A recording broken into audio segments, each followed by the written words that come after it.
que je te raconte la fabuleuse histoire de la famille qui a retrouvé son chat 10 ans après sa disparition?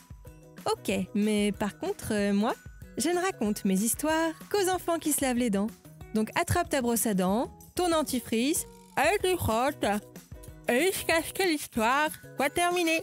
3, 2, 1, 0. Je voudrais te poser une question. Est-ce que tu as déjà retrouvé quelque chose que tu pensais avoir perdu?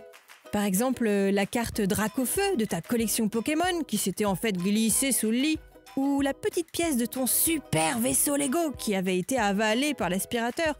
T'as vu, ça fait tellement plaisir quand on retrouve ce qu'on avait perdu, et c'est un tel soulagement. Eh bien, imagine si c'est ton chat que tu avais perdu. Oh non, l'horreur! Imagine si tu avais passé des jours et des jours à mettre des petites affichettes dans les rues pour essayer de le retrouver, à frapper à la porte des voisins pour leur demander si par hasard ils l'avaient vu, et à attendre désespérément son retour. Eh bien, figure-toi que c'est arrivé à une famille qui avait perdu l'espoir de retrouver leur chat Caramel. Un jour, il n'était pas rentré. La famille avait tout fait pour le retrouver, mais sans succès. Ils avaient fini par adopter un autre chat.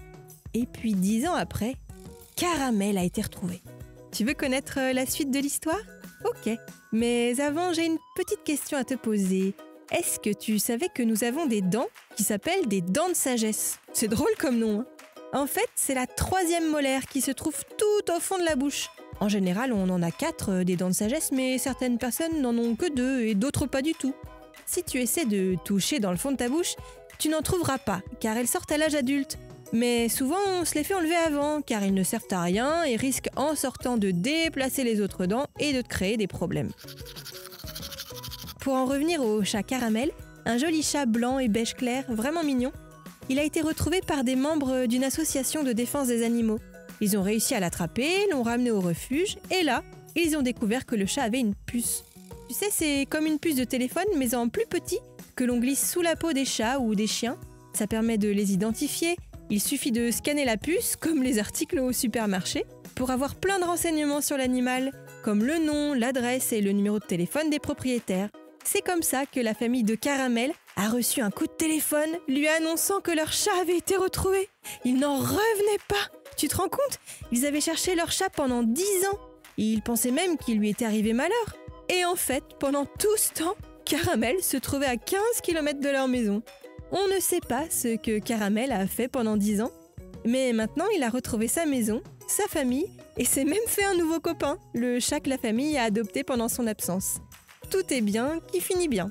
Bon, montre-moi un peu tes dents. Fais A, fais I.